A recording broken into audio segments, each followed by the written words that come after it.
పరిశ్రమల్లో అగ్ని ప్రమాదాలు జరగకుండా ఫైర్ సేఫ్టీ నిబంధనలు పాటించేలాగా అన్ని చర్యలు తీసుకుంటామని ఎప్పటికప్పుడు తనిఖీలు చేపడతామని సంగారెడ్డి జిల్లా కలెక్టర్ వల్లూరు క్రాంతి అన్నారు. పాషమైలారంలో చోటు చేసిన అగ్ని ప్రమాద ఘటనపైన మంత్రి దామోదర ఆదేశాల మేరకు జిల్లా కలెక్టర్ క్రాంతి, జిల్లా ఎస్పీ రూపేష్, పీబీసీ అధికారులు అలాగే ఫైర్ సేఫ్టీ పరిశ్రమల శాఖ అధికారులతో కలిసి తనిఖీలు నిర్వహించారు.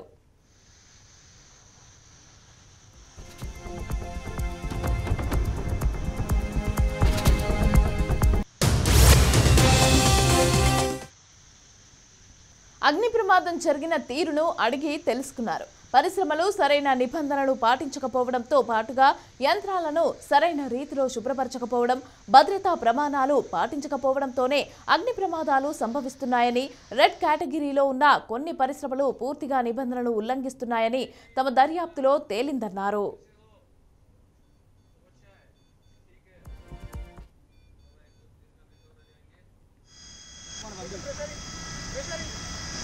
ఈ పాషమైలారం ఏరియాలో ఇది 233 ఇండస్ట్రీస్ ఉన్నాయి విచ్ పొల్యూషన్ కంట్రోల్ నామ్స్ కింద వస్తాయి. సో దాంట్లో 99 యూనిట్స్ రెడ్ కేటగిరీ ఉన్నాయి. So out of 99 categories 20 ఇండస్ట్రీస్కి ZLD systems ఉన్నాయి. ZLD సిస్టమ్స్ రిలేటెడ్ మొత్తం వాటర్ వాళ్ళు లోపలే మొత్తం ట్రీట్మెంట్ చేసుకొని, ఇండస్ట్రీ లోపలే ట్రీట్మెంట్ చేసుకొని వాళ్ళు గ్రీన్ బెల్ట్కి వాడుకుంటారు. సో ఆ ట్రీట్మెంట్ సిస్టమ్ ప్రకారం మల్టిపల్ ఎఫెక్ట్ ఎవాపరేటర్, ఇంకా stripper, RO plant and ATFD systems పెట్టడం జరుగుతుంది. అండ్ ఆల్సో ప్రొడక్షన్ బ్లాక్ నుంచి ఏమైనా ఎమిషన్స్ వస్తుంటే స్క్రబర్స్ కూడా వాళ్ళతో మన PCB ఖచ్చితంగా పెట్టిస్తుంది ఈచ్ అండ్ ఎవ్రీ బ్లాక్కి. సో అలాంటి దీంట్లో అయితే మన సిస్టమ్స్లో ఇంకా పాటిస్తున్నారు ఇండస్ట్రీ వాళ్ళు. సో రీసైక్లింగ్ కూడా అవుతుంది. అండ్ ఏ ఇండస్ట్రీస్కి సిస్టమ్స్ లేకపోతే వాళ్ళు PTLకి పంపిస్తున్నారు మా నామ్స్ ప్రకారం. సో దానికి కూడా మనం ఆన్లైన్ మేనిఫెస్ట్ సిస్టమ్ ఉంది. వాళ్ళు ఎంత పంపించారు ఏంటి అన్నట్టు అవి కూడా మన దగ్గర రికార్డు ఉంటుంది. అవి కూడా GPS ట్రాకింగ్ సిస్టమ్ ప్రకారమే మనము మా PTLకి పంపించడం జరుగుతుంటుంది. నిబంధనలు ఉల్లంఘిస్తున్న పరిశ్రమలపైన నిరంతరం నిఘా పెట్టేలాగా ఫైర్ సేఫ్టీ, కార్మికుల రక్షణ కోసం ప్రత్యేక టాస్క్ ఫోర్స్ టీంనైతే ఏర్పాటు చేయనున్నట్లుగా వెల్లడించారు. అనంతరం ఐలా కార్యాలయంలో ఆయా శాఖల అధికారులతో ఏర్పాటు చేసిన సమీక్షా సమావేశంలో కలెక్టర్ PCB ఫ్యాక్టరీ అధికారులపైన తీవ్ర ఆగ్రహం వ్యక్తం చేశారు. ఇక నిబంధనలు పాటించని పరిశ్రమలపైన ఎందుకు మానిటరింగ్ చేయటం లేదు అంటూ మండిపడ్డారు. చెరువులోకి రసాయనాలను విడుదల చేస్తూ ఉంటే పొల్యూషన్ కంట్రోల్ బోర్డు అధికారులు ఏం చేస్తున్నారని ప్రశ్నించారు.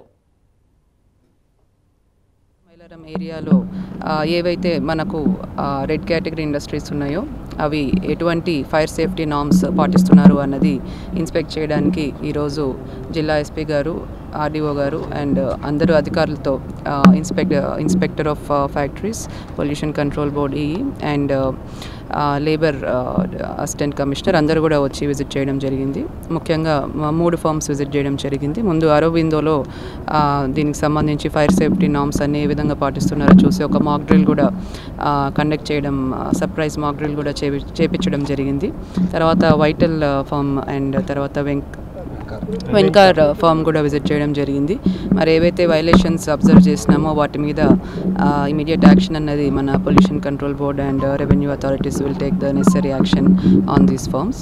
అండ్ ఈరోజు ఐలా పాషమైలారం ఐలా అథారిటీతో కూడా అండ్ ఆల్ లైన్ డిపార్ట్మెంట్స్తో కూడా మీటింగ్ ఏర్పాటు చేసి ఏవైతే అన్ని red category, orange category, green category industries ఉన్నాయో ఈ ఏరియాలో అన్నీ కూడా ఫైర్ సేఫ్టీ నార్మ్స్ పాటించే విధంగా, లేబర్ సేఫ్టీ పాటించే విధంగా చర్యలు తీసుకునే విధంగా ఒక టాస్క్ ఫోర్స్ ఏర్పాటు చేసుకొని రెగ్యులర్గా వాళ్ళ ద్వారా monitoring mechanism and inspection mechanism ఒకటి ఏర్పాటు చేసుకొని ఇండస్ట్రీస్ అన్నీ కూడా ఈ ఫైర్ సేఫ్టీ పాటించే విధంగా చూసేలాగా ఈరోజు ఒక కార్యాచరణ చేయడం జరిగింది.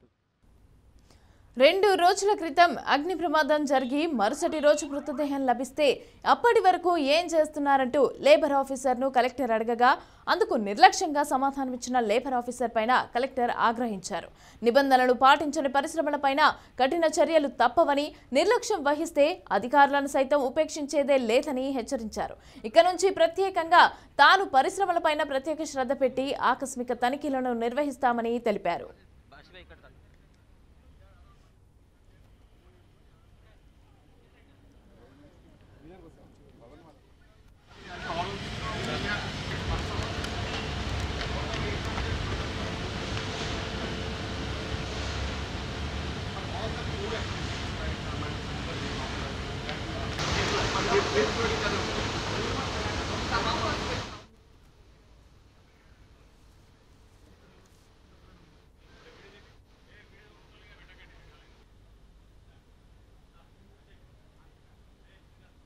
ఇవి bulletin updates. For more updates keep watching BRK News.